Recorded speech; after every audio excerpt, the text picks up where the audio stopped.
Luca, all right, buddy, check this out. We're going to go through this many different times. Don't worry about if anything I say doesn't make sense the first time, second time, fifth time. It eventually will make sense. Different parts of the banjo. This is the resonator. As you can tell, it goes off the back. It's hardwood, which means everything we do on this side amplifies through here. Has little holes here so the sound can escape. So basically, the sound hits off this drum head, and then it bounces on the back of this wood and spreads out and comes out the sound hole. This is going to be called the fretboard. When we get up towards the top, this is the neck. This is the body base of the fretboard, but this is the base of the instrument. This is a Remo drum head, which is just like a snare head. These are the strings. This is a tuner. These are tuning apparatuses just like this. This is called the saddle. This is called the nut. When we have a distance between the nut and the 12th fret, these two double dots, it's equal, meaning when I go up 12 minor seconds, I get an octave. So what we do,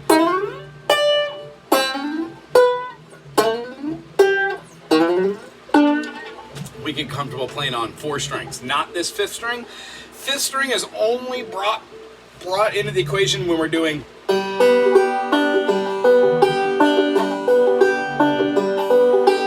a type of thing called a roll. It's part of the bluegrass method that I was explaining, that it was being made up by Earl Scruggs, all right?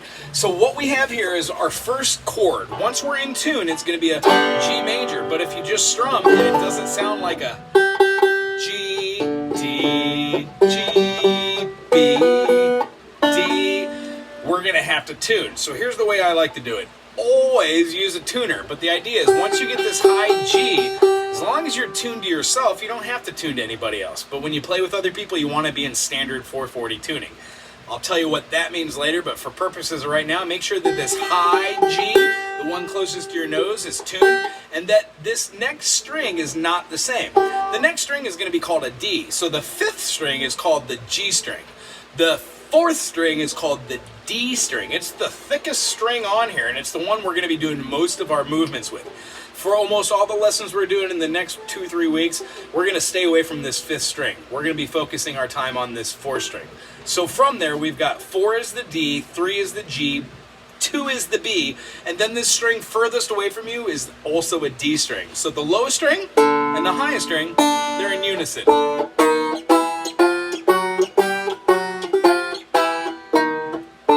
Hear how one's low, one's high? They're just octaves from each other. Okay, so once we are in tune, we have this.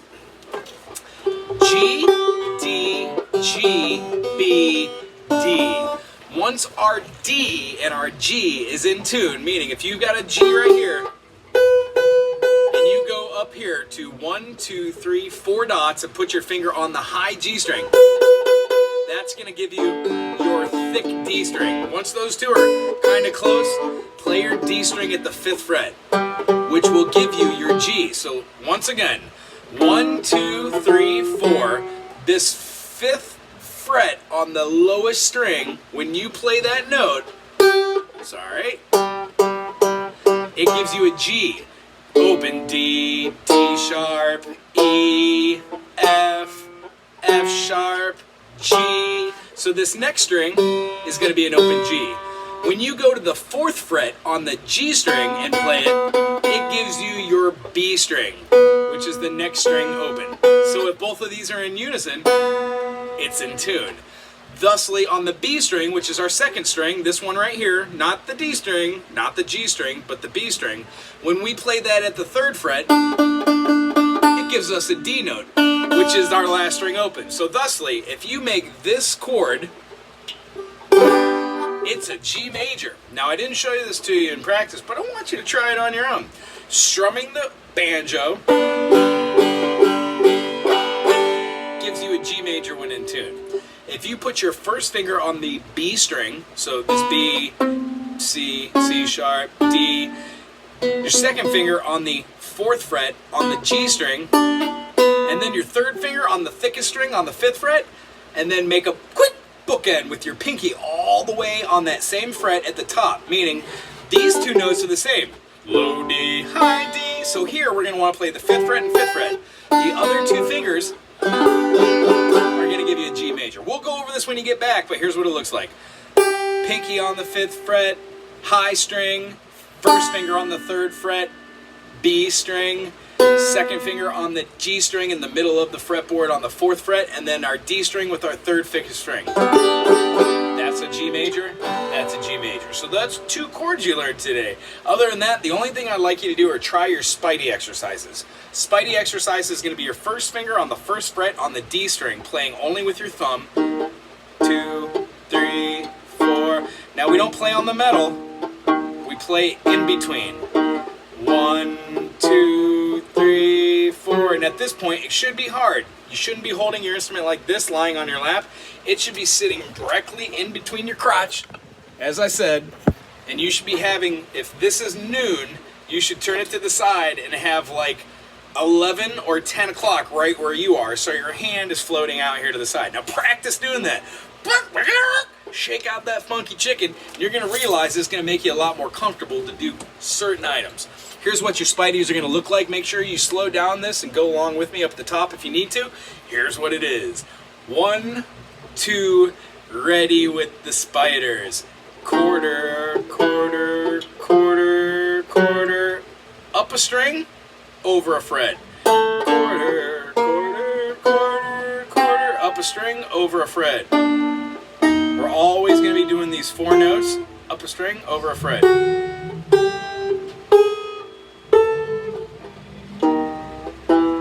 3, 4, 2, 2, 3, 4, 3, 2, 3, 4, 4, 2, 3, 4. Then back to the beginning.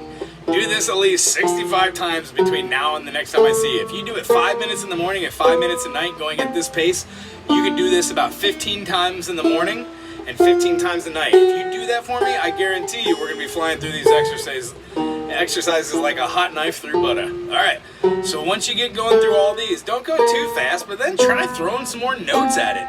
Right now, what you're doing is you're playing quarter notes, meaning you're playing 1, 2, 3, 4, and then the 1, 2. The phrasing starts over after the 4. 4, 1, 2, 3, 4. 1, 2, 3, 4. When you keep doing these kind of things, it gets a lot easier, yeah? So here I'm going to go 1, 2, 3, 4. 1, 2, 3, 4. Up and over. 1, 2, 3, 4. 1, 2, 3, 4. Notice how I'm playing 2 notes now for my note? That's because I'm playing 8th notes really slow. So what I'm going to do is show you how you can do 2 notes and just speed this up.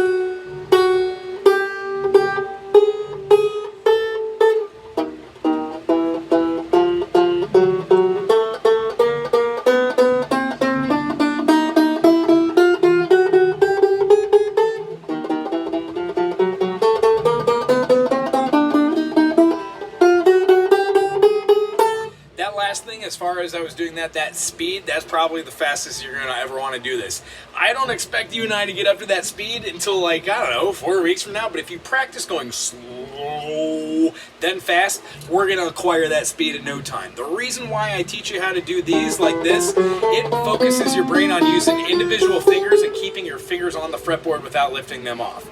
What happens when we do spider exercises, which is lesson 1, and then teeter-totters, which is lesson 2, I quite literally would have you be putting, like, we don't do it with the G major because it's an open chord, but watch this. G major, G sharp, A, B flat, B, C major. So a C major here is the same as a C major down here.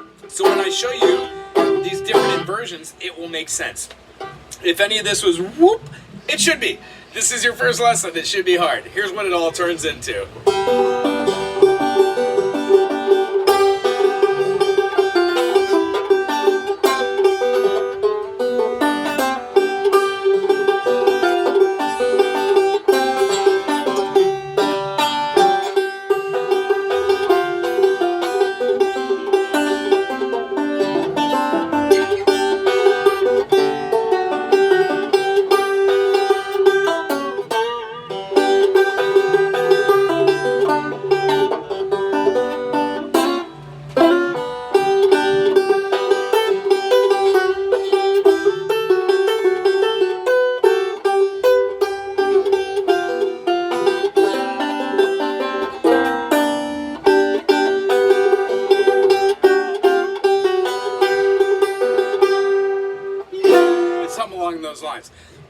just starts off slow, and I'm going to show you how to do these rolls, but we need to go to custom with where our fingers should play.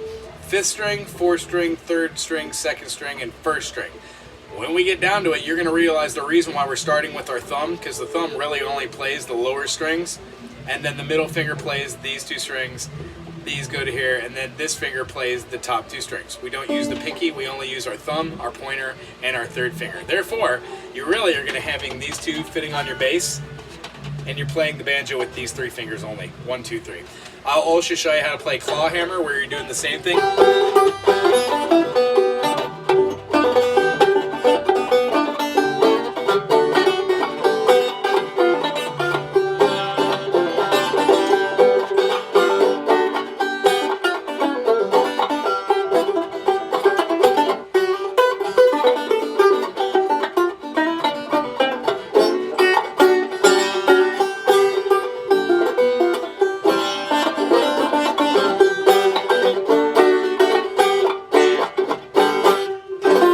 Something along those lines, claw hammer, all right?